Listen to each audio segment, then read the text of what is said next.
Welcome back to the GSMC College Football Podcast, presented to you by the GSMC Podcast Network.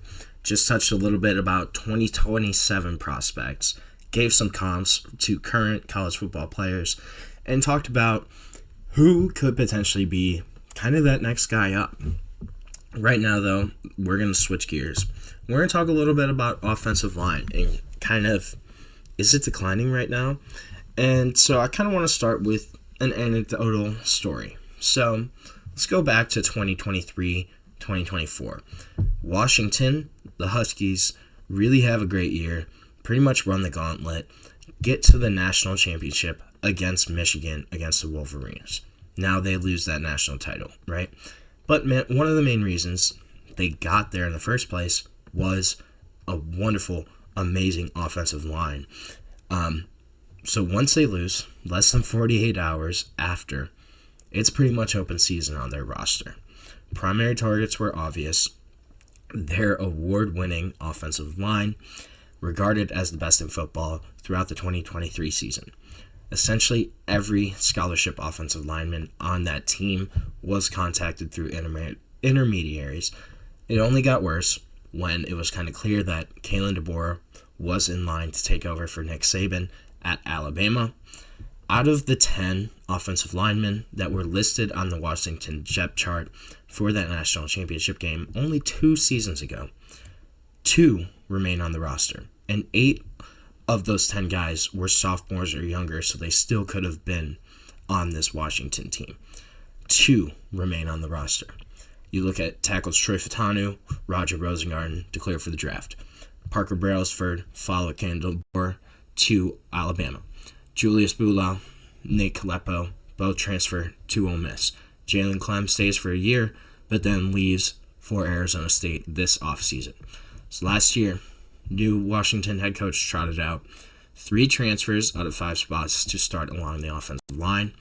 Those new look offensive line Washington Huskies, they go from number 17 in the nation to number 127 in the nation in terms of pass blocking grade. The team goes 6-7. And then in terms of the first 7 years of the college football playoff, the national runner-up won at least 11 games 5 times the next year. Since NIL has become part of the game in 2021, 2 of the 3 finalists have finished with losing records in the next season. This is the new world of college football. Transfers, pay for play under the guise of kind of NIL have created this chaotic marketplace. And at the core, offensive line, it's the heart of football, right? It requires the most clear, most coordinated action from the biggest, most lumbering athletes on the field, forces players to bulk up to these tremendous sizes while still retaining their balance, their quickness, their feet, their hands. In the era of NIL, of the transfer portal, every player is a target now. Last season, starting caliber linemen were getting offers nearing $500,000, according to CBS Sports, making for some really difficult decisions, right? If you're a starting old lineman and the school's going to pay you $500,000 for a season, that's a really good deal. And then with this, though, when you have these transfers with revenue sharing on the horizon, the offers have gotten higher. Development kind of falls to the wayside. Priorities shift.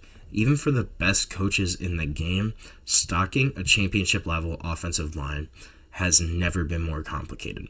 Sam Pittman, Arkansas head coach, former offensive line head coach, a guy that really knows what he's talking about in terms of the offensive line, in terms of developing a really great unit.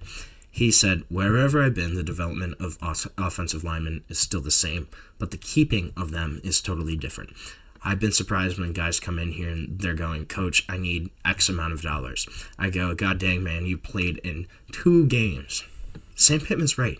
This is a guy that's considered one of the greatest offensive line coaches in history after developing some of the best units of the past several years.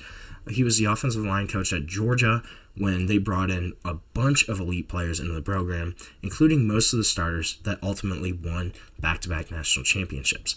That was a lot of Sam Pittman's development. As a head coach, though, results have been a lot more mix. 2021, that group was great. 2023, that line really struggled.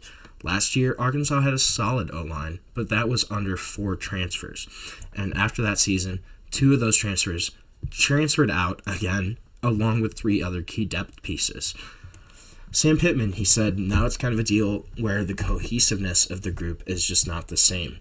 There's so much power in the cohesiveness of the group, too. He said, I think it's the most players in one area at a time, and it's a vital part of the team. So the camaraderie and the togetherness of the room is not the same. I agree with Sam. How can you ever build a unit that relies so much on the other guy, the guy next to you, relies on working together more so than any other position in football? How can you build a successful one when you have 2-3 guys leaving every single year at a minimum? When you have starters transferring out who would have previously played 2 or 3 seasons for you? How can you build and develop that? Aaron Taylor, the legendary Notre Dame offensive lineman in the 90s, he's kind of made it his life's work to bring attention to offensive linemen. He helped bring the Joe Moore Award out and make it a thing, bring it into existence, bring it into this realm where that's the only college football major honor that annually spotlights a unit instead of an individual. That's something where it's so important to offensive line play. Alex Mirabone, Miami's offense coordinator, one of the most renowned offensive line coach, one of the most renowned offensive line coaches in the nation. He said it's the most developmental of all positions. You know why? Blocking is not natural. It's something that you have to teach from the ground up, and it takes time. You're teaching them to do something that's unnatural. These bodies are so big, it takes time to gain the core strength they need being a 345-pound man. It takes time to learn who's a good lineman. You look at even elite offensive line evaluators. Take Texas offensive line coach Kyle Flood. Signed 17 O-linemen in his first 4 years with the program, including the 2021 kind of transitional class. All 5 starters on the 2024 O-line were homegrown players, but not necessarily the most obvious prospects. Yes, DJ Campbell at guard, Calvin Banks at tackle, they were the 1 and 2 linemen in their recruiting class. But Cameron Williams was the number 6 lineman in his class, star at right tackle. Jake Majors, Hayden Connor, older players who kind of found their groove later in their career.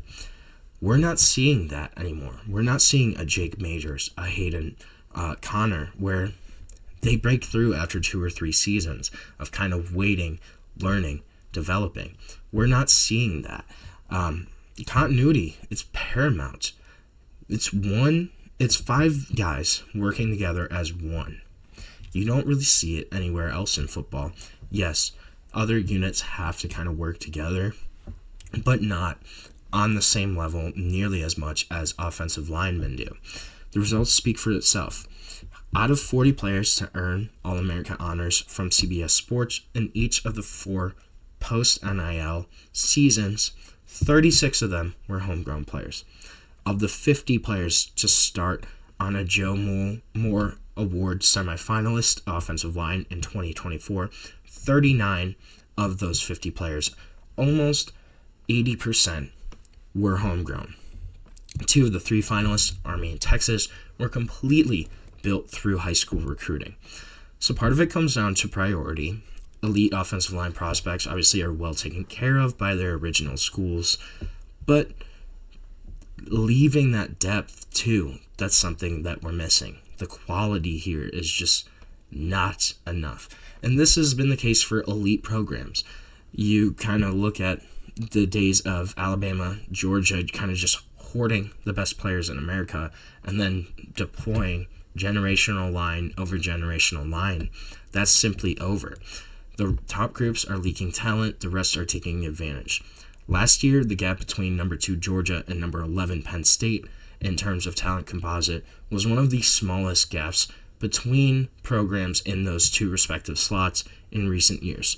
It's starting to kind of drag elite teams back to the rest of the pack. Alabama, you look at in 23 and 24, 7 Alabama offensive linemen transferred from the program. 5 of them became primary starters at power conference schools. So we're seeing a big shift here. We're no longer seeing guys stay at one school for 3-4 seasons, and maybe they sit for 2 years. But then their junior, senior year, they're one of the best offensive linemen in the country because they've spent the time developing, getting their bodies right, learning how to use their mass to really be successful on the football field. We're not seeing that anymore.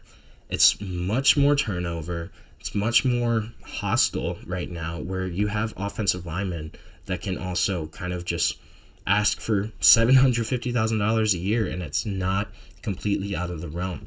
Jackson Cantwell, who just committed to Miami, is reportedly going to make about $2.5 million a year to be the left tackle at Miami.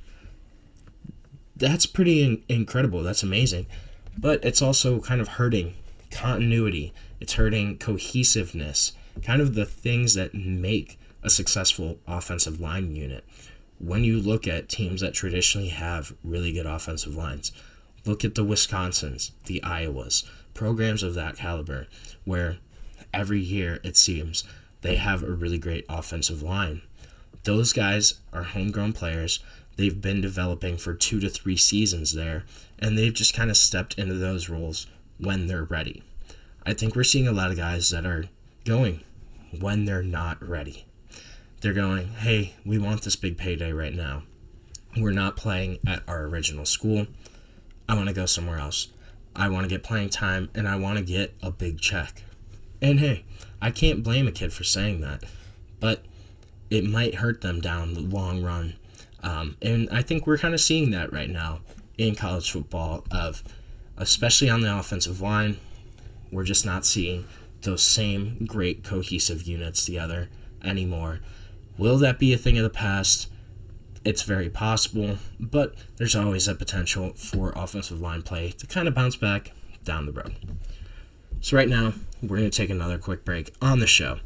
When we come back, we're going to talk some more prospects. We're going to talk about 2026 guys and where some of those big-time prospects could potentially end up. So stick with us. We'll be right back on the GSMC College Football Podcast.